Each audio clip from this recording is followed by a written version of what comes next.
How much home can I afford? That's the big question, isn't it? And it's typically the first question that buyers ask on their journey towards home ownership. So we're going to look at it today through three really important lenses, and stick around to the end because the third is where I see most home buyers make a huge mistake. Okay, the first lens is your method of purchase. In other words, are you paying for cash or are you paying with a loan?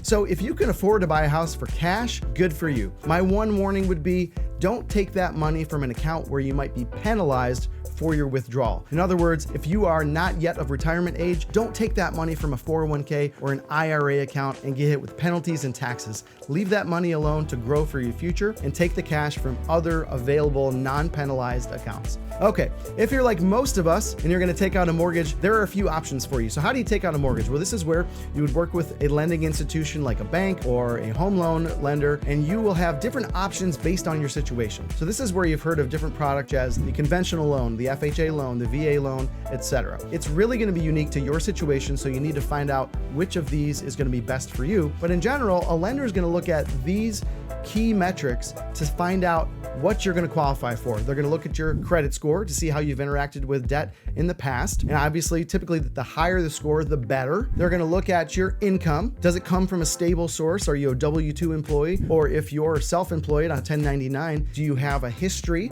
of a certain level of income? And, is that projected out into the future? In other words, this isn't a part-time job or a temporary job or some sort of under-the-table cash job. Next, they're going to look at your debt-to-income ratio. So that's going to be your total monthly debt payments, including the proposed mortgage payment. And they're going to make sure that that fits into a certain ratio as it relates to your monthly income. The last thing they're going to look at is your down payment. So you can do as little as 0 down payment for a VA loan. You can do as little as 3% for some conventional loans, 3.5% for FHA loans, and there are down payment assistance programs and things like this. But I typically encourage you, don't put the minimum down. Number one, you want to leave yourself some room.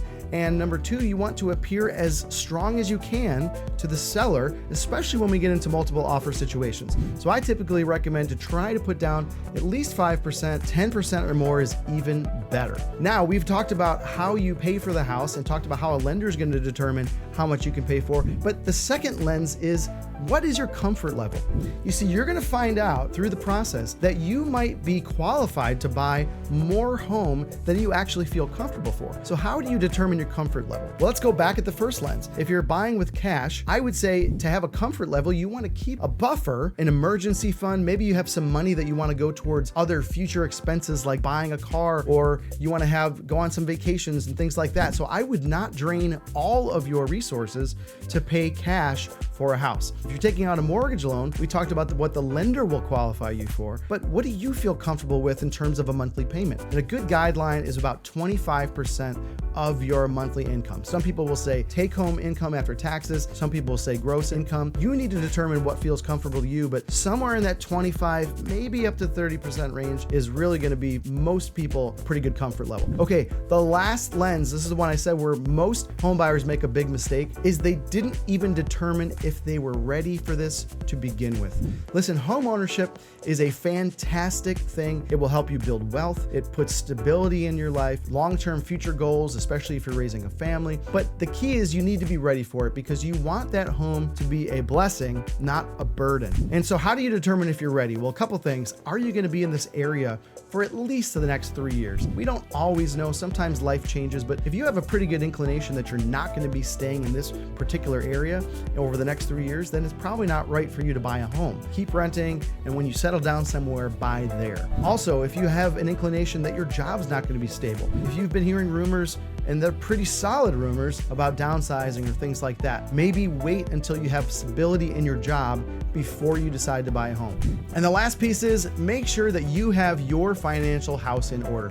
Make sure that you have an emergency fund as you walk into home ownership, because unexpected expenses will pop up. There will be times that there's a leak in the roof. There will be times that the furnace goes out years before you expected it to. There will be times that a raccoon gets under your deck and burrows through the exterior of your house. I might know about that one personally. So listen, there's a lot of things that you need to be prepared for. Don't go into home ownership with no money in the bank. Make sure you have some reserves. Hey, if you have questions about what you qualify for, what the best method is, what the best product is for a loan, or any other questions about the financing process, please let me know. I'd be happy to help.